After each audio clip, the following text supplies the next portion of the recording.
the Piers Morgan show, he looked a bit puzzled or confused that, like he didn't know it kind of like happened, or there's no sense of somebody asking it happened, and it was just pathetic. And of course, George Galloway was on that show, and I thought George Galloway actually educated him on so much information that he was bamboozled. And there's a part in the debate where he was debating George Galloway, and he said to Piers Morgan, "At least you've got an earpiece telling you what to say. As for me, everything's by memory."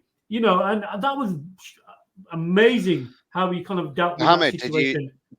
Did you watch the Mearsheimer one? When Mearsheimer was on Piers Morgan, he really educated Piers Morgan, and John Mearsheimer is brilliant. He's political military analyst, if you like. He's got a fantastic credentials, very well written man.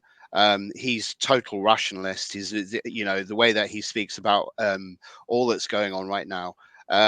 Piers Morgan he was just way ahead of Piers Morgan. You could see him being bemused by Piers Morgan's complete childlike naivety about some of the things that he's supposedly reporting on and interested in. It's shocking how ignorant that man is, really. Besides Mearsheimer, just the one thing, I urge the viewers to watch the interview between Piers and Roger Waters. I think George knows Roger Waters, and on this interview, this was about last week. Roger Waters tells him, and I was shocked, tells him about this organization called Zaka. That's a community emergency response team in Israel that basically is involved in identification, extraction, and rescue. And Zaka was in fact involved, at least the founder of Zaka. We dealt with him on this program in the past, Mohammed and I. One of the founders, in fact, the original founder of Zaka was involved in pedophilia and child abuse. But that's the individual by the name of Yehuda Meshi Zaka, the co-founder of Zaka. He was involved in sexual assault and abuse of girls and boys. But one of the activists in Zaka was responsible for the promotion of the atrocity propaganda, about that was then given to the global media about children being burned and babies being, being beheaded, and Hamas apparently burning individuals and burning bodies and all of that. And now we know that all of that is false.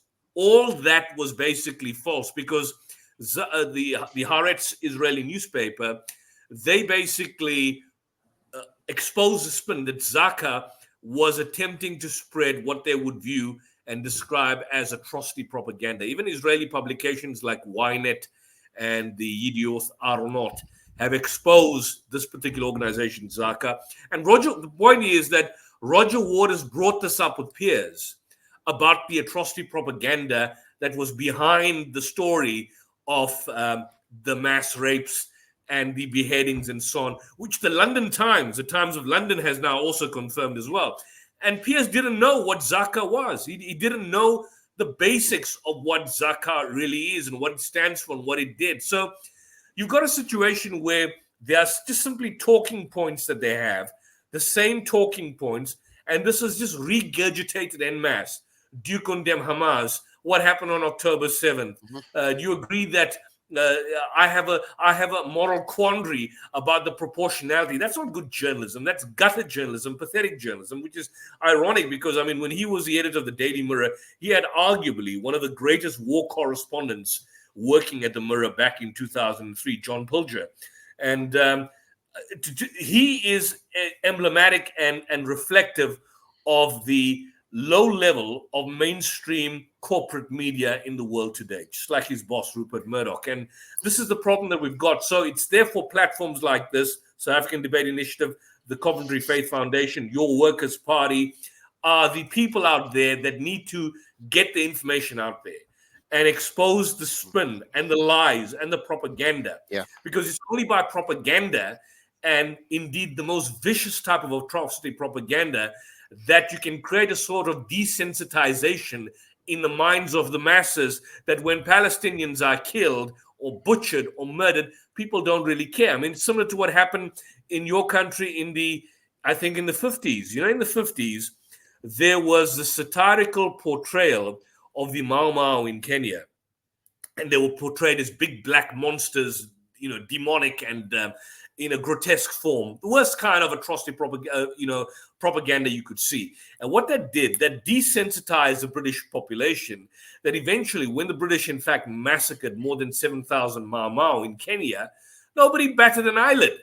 When Hitler and when he engaged in his sanguinary warfare and wholesale mass murder during the heights of the Second World War, this could only happen because of the desensitization process by virtue of the fact that you portray Jews as being vampires in society, economic vampires out to destroy society. So that level of demonization was necessary in order for Israel to do what it has done. Because what it has done now with the past 9 months, believe it or not, in fact surpasses the atrocities and mass murder that was committed during the Nakba. What many people are now commenting, people like Gideon Levi and Rashid Khalidi, and a lot of these,